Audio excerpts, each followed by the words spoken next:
What up, y'all? We talking about how you gonna price your garments. So in this particular video, I was producing some hoodies for my brand, and uh what I was saying was that it's all about perceived value.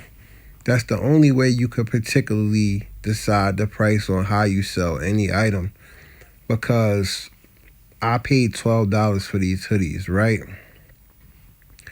I'm into it for 12. And it depends if it's a shipping cost. But in this particular situation, I picked them up from a local vendor in my neighborhood, that where everybody goes to buy bulk apparel. I ordered some transfers from TKO Sales. You can see them sitting on the table behind me. You can get what is it? They 15 cents. So I believe I paid $40 for like 50 or 100. I'm not exactly sure. So factor all of that into the selling cost and how you price it. Okay, so that particular hoodie is yellow. It's attractive. It's going to sell easy. It's one of those easy produce items. It's nothing, too much. It's an 8.5 ounce hoodie. So basically, it's a regular everyday hoodie that you layer up with other products like a coat or a jacket, something like that. Or you could wear it in the summer when it's like a cooler night. Anyway, like I said, it cost me like $12 to sell that particular product. But my next question to you would be, how many other things do you have to do to sell it, and what are you going to do to sell it?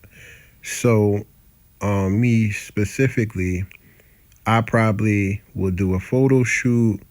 I'm probably going to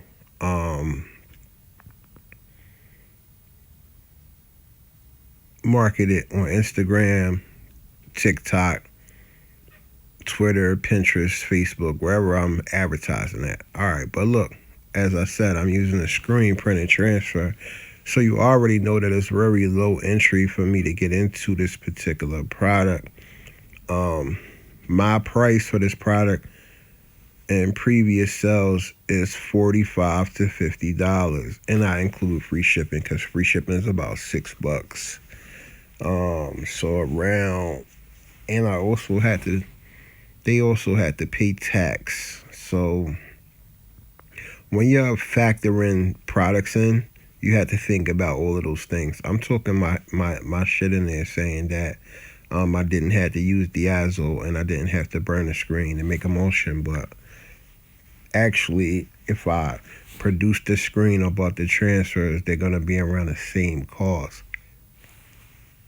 Because when you think about it, the screen is about $20, and you have to pay for transparencies and things like that in order to produce the screen.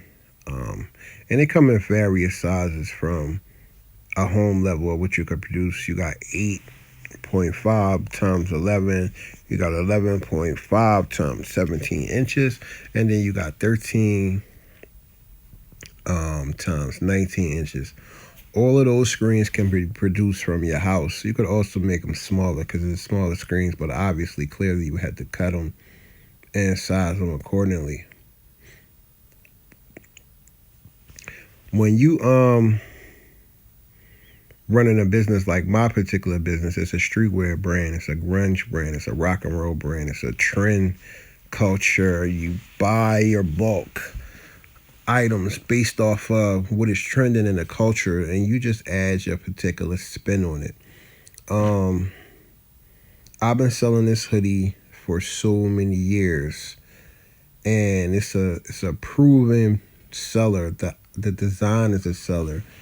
The price point is a seller. So when I stop selling it, I probably in 25 will figure out a more creative way to produce a similar item because we rebranded from the studio, the world to the studio. And we still pitch Black World, to be honest. Just on paper, we had to be PBW Studio because legally we cannot sell Pitch Black World. But are we the same brand? Are we still selling grungy designs? Are you still going to see guns, skulls, evil, all of that type of shit? Seductive products, like provocative designs, of course. We sell grunge streetwear. That's what we sell, based off of popular culture, rock and roll, hip hop. You feel me? So you gotta factor all of that stuff in when you are producing garments, man. Like I said, I sell this hoodie around $45, $50. It really just depends. If I'm selling that at a live event, and let's just say my vending fee might be $75. So I know if I'm selling these hoodies for $45, I only got to sell 2 to make a profit. If I sell 3 or 4, I'm already good. This is what you got to learn about your business. You got to learn what is customer perceived value. In this clip, I'm just talking about that I bought these from Supercolor so many years ago, and they still are in great condition. And Supercolor is a great vendor for the type of brand that I have. I don't consider myself having a luxury streetwear brand. I consider myself having a more artist approach type of brand where you produce the garments yourself, you get some garments manufactured, and you price them accordingly to the art, how you produce the item, and obviously quantity plays a factor. But for me, quantity doesn't play a factor if I'm using a blank and I'm getting it from a local vendor. But it would play a factor if I had to do a photo shoot. But let's talk about all the stuff that I'm about to say.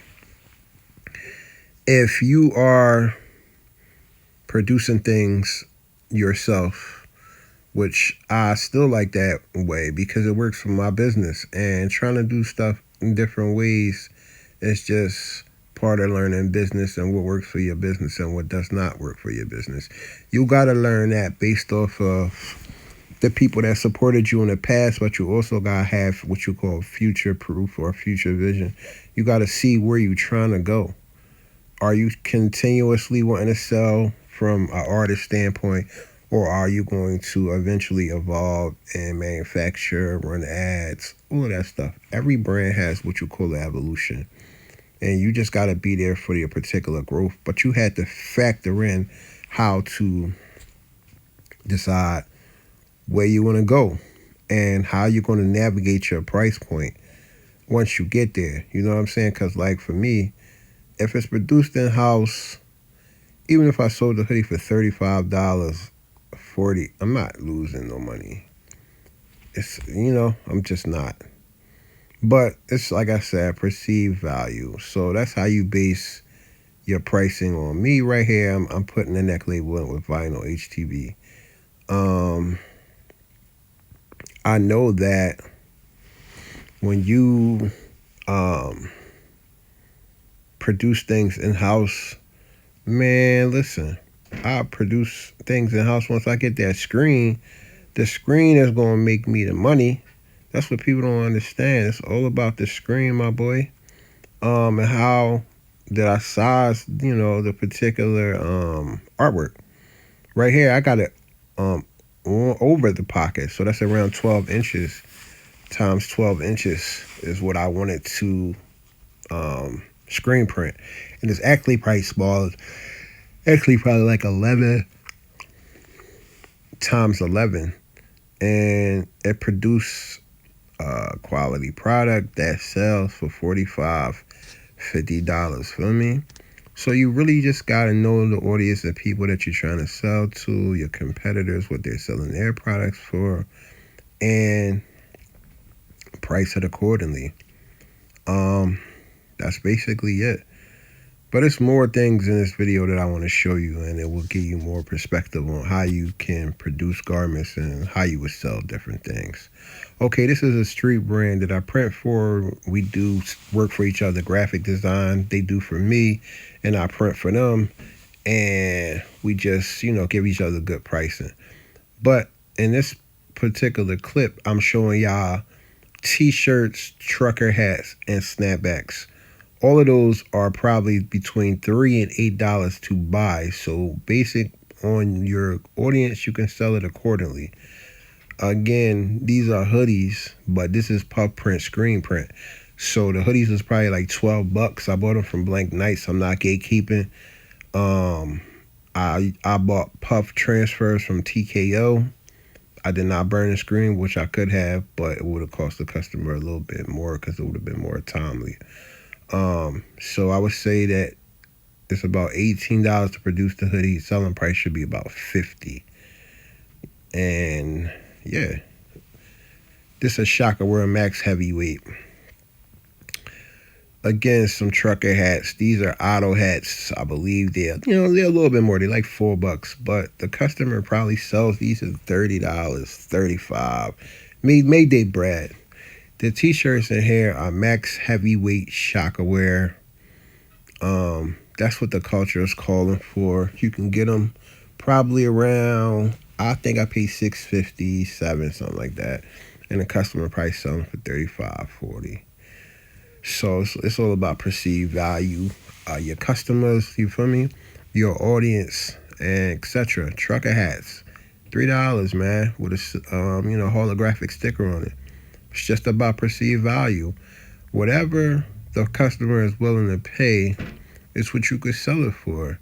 And most likely these people are selling in person. So hand-to-hand sales go up and down and vary. You give different prices to different people. That's just honest.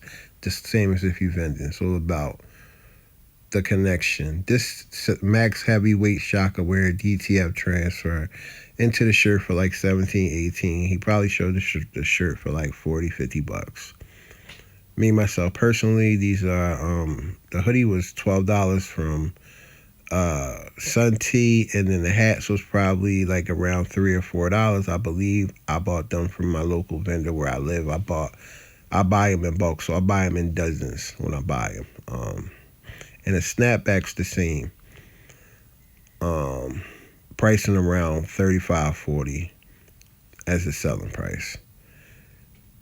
This is a snapback. It's a trucker. So a trucker hat, pay $3 for. If you sell it for $25, you still made a profit. You don't got to be greedy. It's all about perceived value. You heard me say that so many times. And what your competitors are selling the same or similar products for.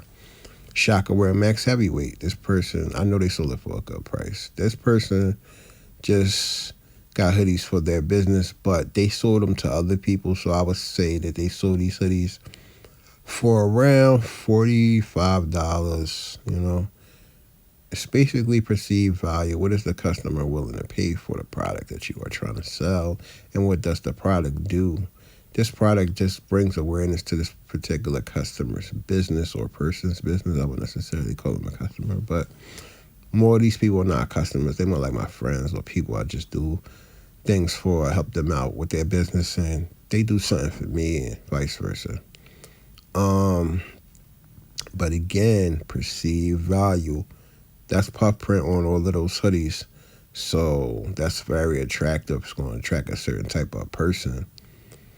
Right here, this t-shirt sold from $50. Now, these are garments that are created by manufacturers. They're going to be costing a little bit more because they cut and sew. But at the same time, when you're doing cut and sew, you base it off of bulk units. So the manufacturer that I use, the minimum quantity is 25 pieces.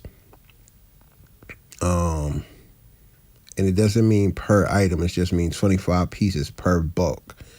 That's the starting point. And usually we can work from there. Now, they produce garments for all types of people. So you got to understand, if you want to sell a hoodie for $70, for example, what goes into that? Well, for one, it's original fabric. It's probably going to be 100% cotton, right? The GSM is going to be over 360 GSM. It's going to be around, I would say 380 to 420 GSM if you want to sell it for that price. And that's what the culture is calling for currently. See, but I'm just showing y'all cut and sew fabric just to give y'all perspective on how many of those what you sell and what you have to factor in when you do it. You also have to understand that you have to pay a model, you have to do a photo shoot, flat lays, etc. Different types of marketing to produce it.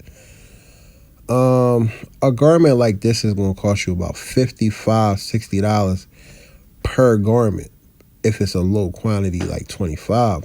But if it's higher, let's just say you did 100 of these, it's going to cost you about $35, even with all this embroidery on it. I'm just showing you cut and sew fabrics with embroidery and all of that just to give perspective.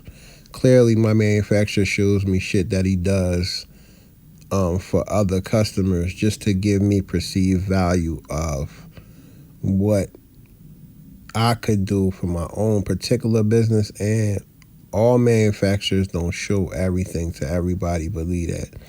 But I had this same manufacturer for, I would say, we going on 3-4 years. So he showed me stuff at times and just gave me perspective on what type of stuff is attractive for my business, what I could do, what I shouldn't be trying to do yet because I'm not at that certain level of selling, how much products I sell, produce, etc. He just do it to give me perceived value and perspective, future vision for what I could sell and the possibilities. All right, this is the end of the video. That's just me showing my jeans being made and perceived value. I think I probably paid 17. I did 50, etc. My selling price was like 65, 70. Thanks for watching. It's Sugar Hill. I hope y'all enjoyed the video about value and see y'all in the next one.